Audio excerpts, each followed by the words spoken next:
Oh, Wachowski, so good to have you back at Warner Brothers. Well, what can I say? Lana and I have wanted to work with you guys again for a long time. Wait, are we doing this right? What do you mean? I mean, Lana used to be Larry, so should we get a man to play the part? No, she's a woman now, so it makes sense. But she used to be a man. Yeah, but we don't have any women who used to be men. I think Jim used to be a woman but turned into a man. Really? I don't know, he said it when he was drunk. Would that really work, though, because he's a man now? But he's a transsexual. Does it make more sense to have a woman who's not a transsexual or a transsexual that's a transsexual the other way around? Look, I'm pretty sure it won't matter if we don't address it. It's the internet. That never works. Okay, we've all played different genders before, though, so clearly we don't have a problem with it. Yeah, but it's like the first real-life transsexual we're representing. I just want to make sure I don't piss anybody off. Oh, you mean like because I'm black and because she's a woman, we suddenly represent all blacks and all women? Exactly. Whoa, who says that? Everybody It's says the that. internet. That's just how it works. I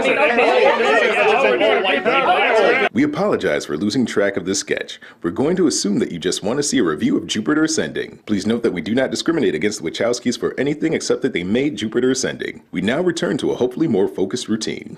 So, Wachowskis, what did you have in mind? well, something big and expensive. Big shot. You know Star Wars The Phantom Menace. Oh, that gigantic piece of... Awesomeness? We loved it too. That's why we want to do a film exactly like that. Except we want to replace all the boring dialogue and exposition.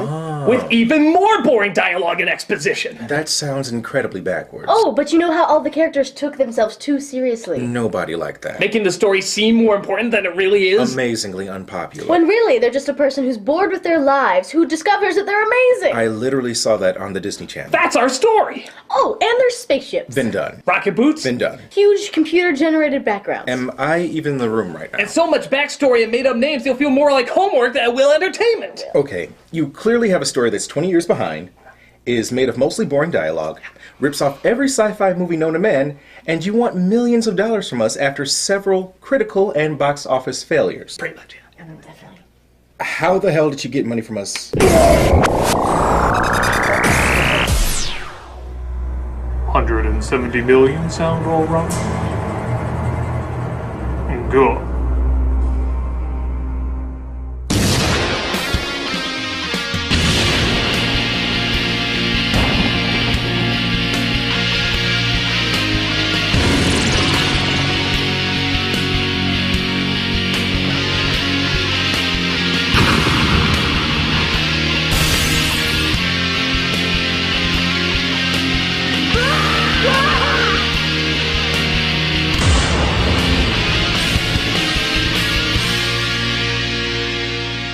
Hello, I'm a nostalgia critic. I remember it so you don't have to. What does it take to make a great epic? Oddly enough, the answer might not be as complicated as you think. Introduce character or characters, make them interesting and identifiable, and put them in a challenging journey that will alter who they are by the end of the story. Some do this well, others not so much, but most would agree those are the essential elements. But then you get the writers who think it should be focused on other elements, like complicated details and backstories, made up names that sound cool in some environments but fucking ridiculous in others. Jupiter, help, please. Giant fake explosions over giant fake landscapes with people going, ah! And of course, people looking really, really serious and never smiling once because we can identify with them easier that way. Sadly, some writers out there think this is what makes a big epic, and the Wachowskis are a perfect example of that. Yeah, I know I picked on them a lot recently, but I'm sorry, it's just too damn easy. They keep making the same mistakes over and over. These are people so convinced that they can do epics well that they tried to make a cartoon about a car, a boy, and his monkey epic. They made up their own bullshit language to look important, even though nobody could follow what the hell they were saying. And of course, they spent over $170 million on one of their biggest bombs ever, Jupiter Ascending.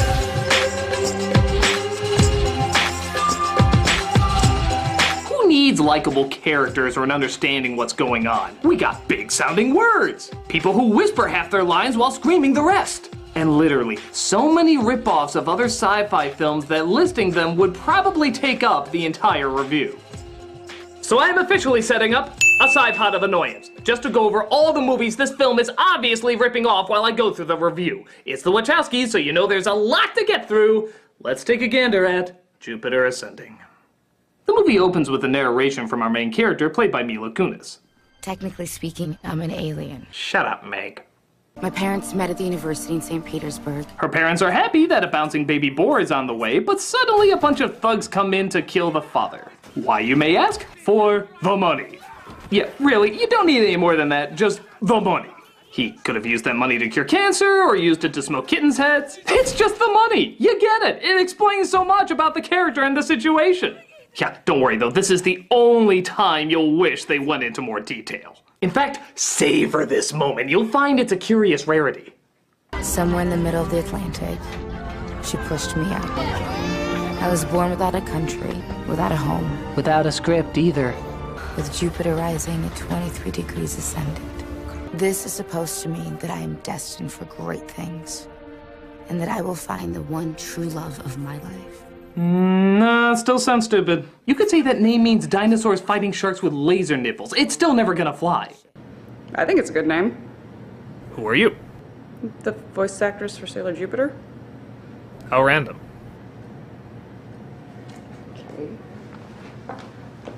So naturally, a beautiful woman named Jupiter gets the only job a beautiful woman named Jupiter would get. Janitor. I hate my life. If only high-paying jobs favored hot people. We then cut to, I think, bounty hunters who are looking for... You know what? I'm just gonna play a game with you. It's called Try to Care. No, really, just listen to these clubbing fry guys for a couple seconds and see if you can give a shit to what's going on. Really try. Try to get invested. Another hunter. Index Legion. He was a skyjacker. How'd you know that? The boots. There was a hunter in the Legion to track a single gene in the Gaia. You see? It's impossible. They're just saying stuff. Not speaking dialogue, saying stuff. There's a big difference. They're just trying to say important sounding exposition that we've heard in a million films before. There's nothing original about it. Gee, are they all gonna fire the guy and miss too?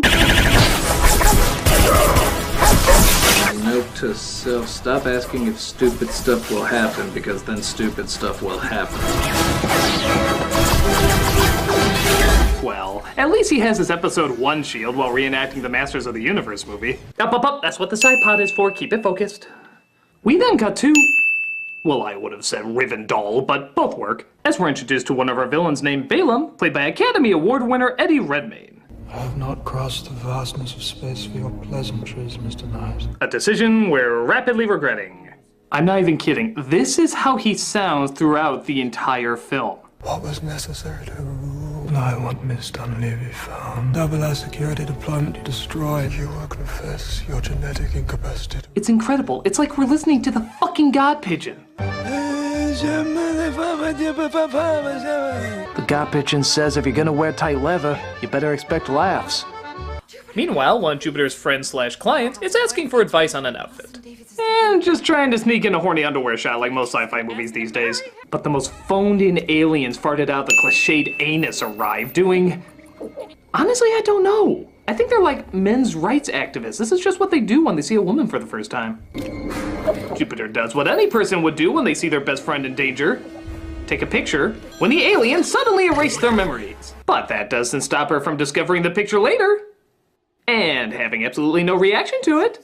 Oh, just another night of anal groping by unknown life forms at my BFFs. Or as I like to call it, Tuesday. But Jupiter can't think of this now, as she's going to a fertility clinic to get some extra money to buy a telescope.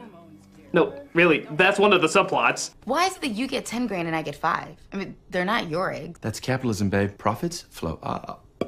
And just to be clear, this is the comedic part of the film, folks. Get it? Where the aliens attack again, even though they probably could have just done this the last time they saw her.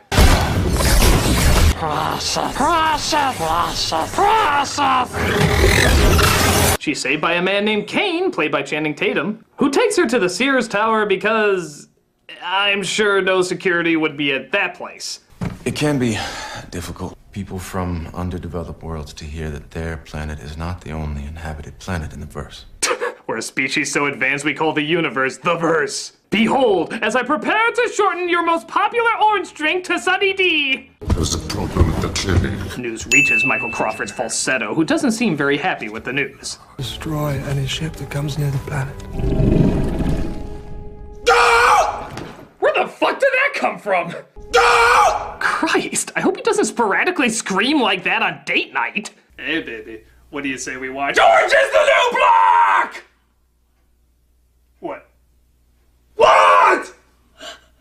Tatum tells her that she is needed elsewhere in the verse. And they almost have what I guess is a romantic scene, but we don't really know anything about these characters, therefore you can't feel any chemistry. So I'll just point out how they're ripping off Superman Returns. But hey, at least we now know somebody watched Superman Returns. But more Callista Flockhart aliens are on the prowl, and they have actually a pretty decent chase throughout most of Chicago. But it goes on for so fucking long that you wish they would bump into better Chicago action scenes. Look out for the Joker!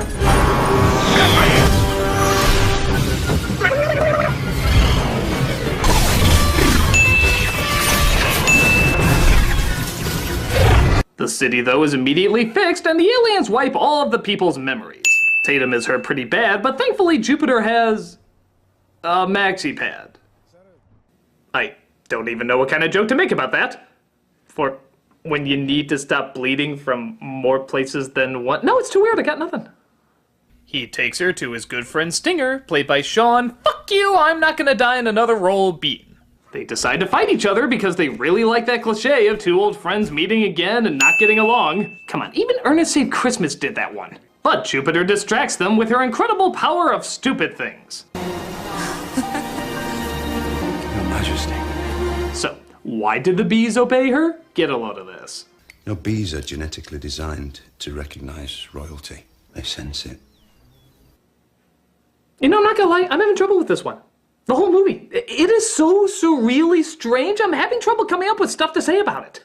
We have naked crypt keepers climbing the wall, maxi pads used as band-aids, and now bees that recognize royal tarts. And they're treating all of it like it's just common knowledge. It's like anything normal you'd find in any other great epic. Is there anything else so amazingly stupid you practically make it impossible to comment on?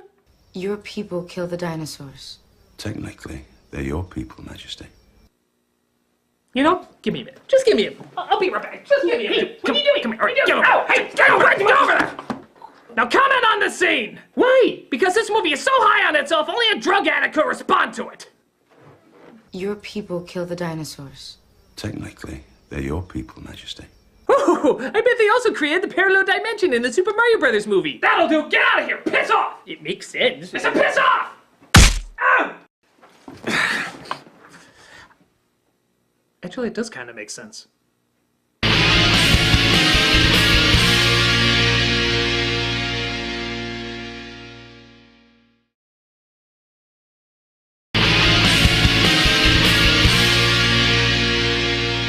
I hope you really like someone asking a question and someone else answering it, because you're in for a great big fuck of it. You had wings? Bioneural synaptic prosthetic the military could buy. Why won't those human beings share things like this? Sharing has never been the strong suit of your species. Is he mad at me? The splicer that bred him had to sell him to the Legion for a loss. Ugh, I don't care. Next scene. Why did he get court-martialed? It's acting entitled. I don't care. Next scene. Do you know what this will do? I don't think that most people... Oh my god, how many questions does this bitch have? A dangerous human predator called a Sargon. Obviously before any colonization or resource development could be done safely to your planet. A large-scale extinction.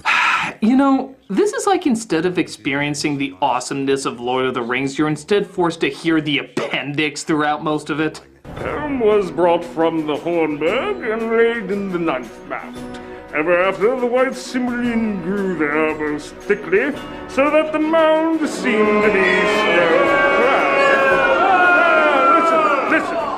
If you do not stop, I shall be forced to close the book and do something awesome. I wouldn't do that to you. When Fairlove died, a new line of mounds was begun. Suddenly, oh no! Something not talking related is about to happen. They're here. Take your shirt off and let's get going. They try to outrun the intruders by fleeing into the fields. Not the bees! Not the bees! Oh, they're in my eyes! My obviously not royal eyes! But they manage to grab her and take her away while... So remember, folks, the next time you see a crop circle in a cornfield, it's not a bunch of pretentious attention seekers who could be doing something better with their time. It's the Wachowskis. So she's taken, apparently, to a safe part of the verse, where the person who demanded her kidnapping seems surprisingly not harmful. I'm Kalik. Jupiter Jones. Stop the film. Stop the film. She is not named Jupiter Jones. It's impossible. It is actually a mental impossibility for anyone to give someone a goddamn idiotic first and last name like that and expect to be taken seriously. Do you not have that alarm in your head? I don't know if you know this, but every human being has an alarm in their head to prevent something like this from happening. So if you're sitting at a keyboard and typing, oh, I don't know, something like Jupiter Jones, this little alarm goes off saying, fucking stupid, stop! Fucking stupid, stop! Hell with it. I'm just calling her Duck Dodgers. I honestly can take that fucking name more seriously than Jupiter goddamn idiot Jones. Unless she's a space cowgirl with a laser lasso riding a rocket horse, that name will never work. Call me when you name her Mercury Moxie. So the ruler of this realm tells Duck Dodgers that she is the reincarnation of her mother, and that it's Dodgers' responsibility to be queen once more. There, I said that in one sentence. Why does it take the movie 10 minutes to explain that? Genes have an almost spiritual significance. They are the seeds of our immortality. When the exact same genes reappear in the exact same order, it is for us what you would call reincarnation. My mother was born before your first cities were built. The difference between us is our knowledge. This movie is like school. I'm in fucking school! It's common for people in the first estate to leave a trust for any potential recurrence. Right now, Balem owns the title to Earth. Once you claim it, the Earth will belong to you. Mr. Critic? What? What did we just say? Oh, government, space gargoyles, live long and prosper? See me after class. Oh. They tried to break up the scene a bit by showing Tatum busting in to save her, but even that doesn't seem to get in the way of their fucking talking. Well made, by the look of it. He has contacted the Aegis. I got a gun. They are entering orbit now. It's pretty badass. Excellent. I had planned to take you myself. Okay, I killed a lot of guards. In honor of their memory, you should at least turn and acknowledge that I'm here. Tatum finds out her kidnappers aren't evil, thus him and Duck Dodgers share what I guess is a romantic moment as he talks about his wolf-like qualities. I'm a splice. You don't understand what that means, but I have more in common with a dog than I have with you. I love dogs. I've always loved dogs. Not that I want to rewind anything in this movie, but could we hear that line again? I love dogs. I've always loved dogs. Okay, this is a new breed of dumb. Like, this is kind of a discovery. If you were to take the pretentious awkwardness of Shyamalan and mix it with Uwe Boll's incomprehension of reality, you would have this brand new species of fuckery. We are tampering with terrible that has never been tampered with before. We are witnessing the birth of new dumb. It's actually kind of beautiful. Could you say that line again as if you're verifying that you wrote an actual funny line? I love dogs. Huh. That's actually bringing a tear to my eye. Is there a way to put you in a frame, movie? So you'll be happy to know that all that talking and exposition has been building up to something even more exciting than that. Standing in line and filling out paperwork. Yeah, for reals, they have to authenticate her title as queen, which involves them waiting for hours and filling out various forms. Now, to their credit, this scene is more an homage to the sci-fi classic Brazil than it is a ripoff. I know this not only from a similar visual style and tone, but also having its director Terry Gilliam cameo and even quoting an exact line of techno jargon. You are in direct violation of Statute 27B/6. Have you got a 27B/6? But even that goes on forever! You can practically count your brain cells popping every second it's on screen!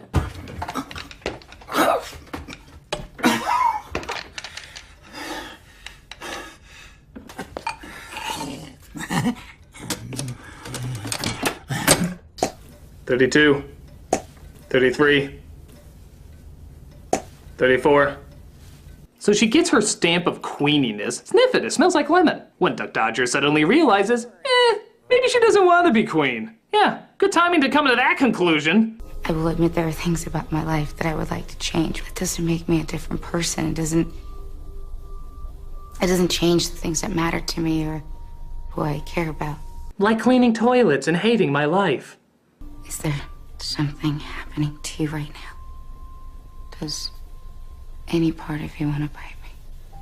Oh! You know, Lana Wachowski, now that you've made the transition into becoming a woman, and you've been very brave coming out about it and trying to raise awareness and really standing up for transsexual rights, I mean, good for you, and I really mean that in all honesty, fantastic, wonderful job, you should be very proud, but now that you are a woman, don't you think you could write them a bit better? I mean, this character has done nothing throughout the entire film. Her biggest contribution so far is asking if she could have a different dress. Actually, you know what? I'm feeling a little overdressed, so if you maybe have something that I could change into. She said nothing interesting, done nothing interesting. She's just a complete and useless tool. All she's done so far is get kidnapped. Hell, why don't you just have her get kidnapped again? She seems to be really good at that. Are you fucking kidding me? Don't make this harder than it has to be.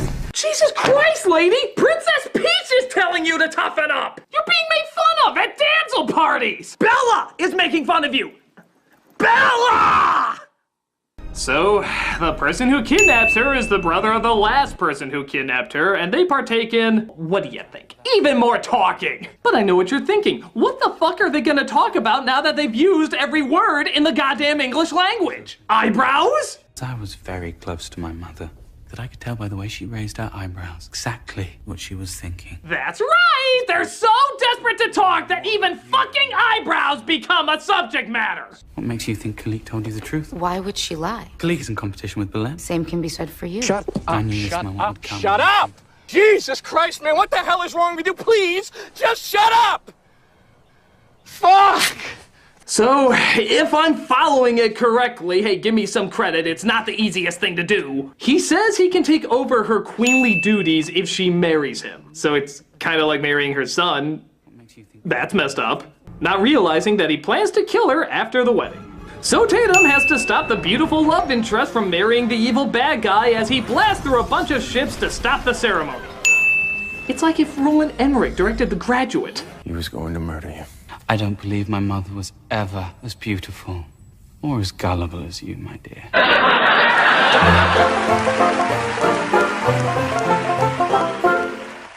Well, that was a complete waste of time. What are we gonna do now? Okay, I'm just gonna give you a heads up. You need to be sitting down for this. I'm not even kidding. If you're standing up or you're walking, looking at this on your phone or a tablet or something like that, you need to sit down. Because this is actually kind of amazing. It's actually kind of beyond belief what they do next. Are you ready? Are you sitting down? You comfortable? You good? You need a pillow or something? You're good? Okay. What do they do next?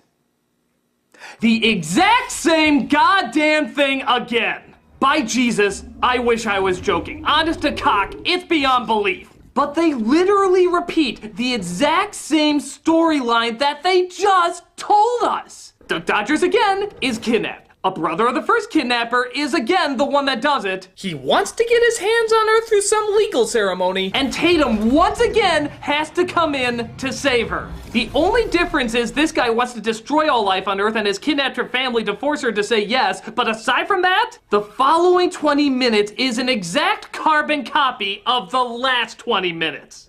Oh my God. I should be angry. I should be fuming with rage that they actually thought they could take the exact same plotline they just fucking gave us and give it to us again, insultingly thinking that we somehow wouldn't notice. But at this point, it doesn't matter. I am watching Valhalla fall. It's so grand in its destruction, so puzzling in its death, so divine in its failure, that it really is a mind-blowing spectacle to behold. It is beautiful and heinous all at the same time. An incredible mixture of birth and Armageddon. All we need to top off this explosion of mediocrity is a performance so bad it will be our Brunhilde riding the winged horse into the flames. Eddie, will you be our Brunhilde? My mother taught me. By killing people? I create life! Thy will is done. Yep, the majority of this final act all belongs to him. And by God, does he do well at whispering that final nail into position and screaming it down into the coffin? It is quite literally a miracle of bad. My mother made me understand that every human society is a pyramid. Is that why you killed her? How dare you! You know, as entertaining as he is, I really do have to ask, how could this performance come from an Academy Award winner? You don't understand, Critic. It's so I could join the League. The League? Yes, the League of Good Actors who give one batshit crazy performance. What, that's a thing? Oh yes. Every talented actor has to give at least one totally awful performance in their lifetime. Remember Jeremy Irons from Dungeons & Dragons? I've won so many awards, it doesn't matter what I do. Or how about Glenn Close from 101 Dalmatians? Oh, it's worth losing your dignity if you get to do an evil laugh. Woof woof! That's what drew me to it. Michael Sheen? Only to those who nominated me for Frost Nixon, but to the rest of the world, I'm that crazy ass from Twilight who went, Speaking of actors who were in Frost Nixon. Oh, Frank Langella, you're in here too? Yes, in one of my favorite roles, as Skeletor. Because, as we all know, the higher the screen, the higher the paycheck!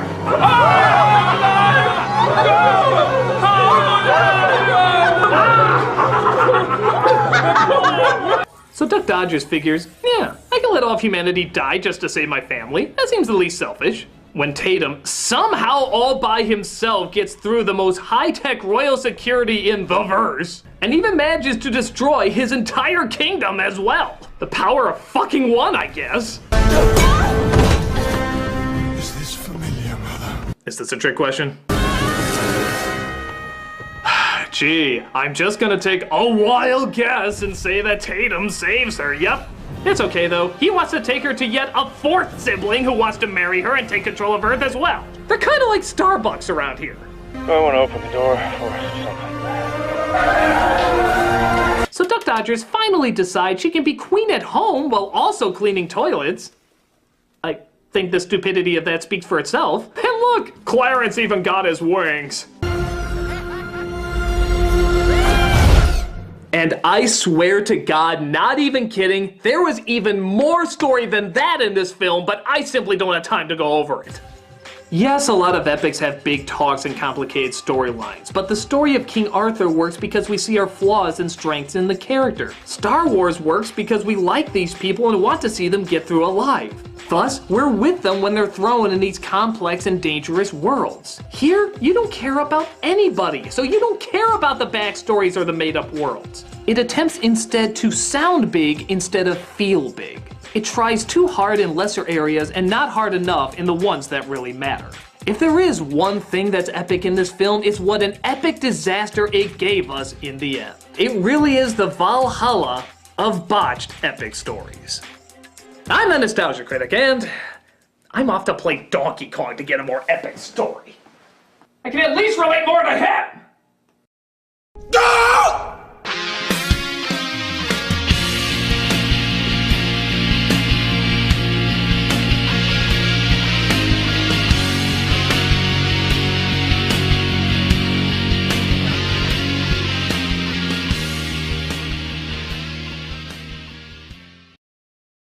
I love dogs. I've always loved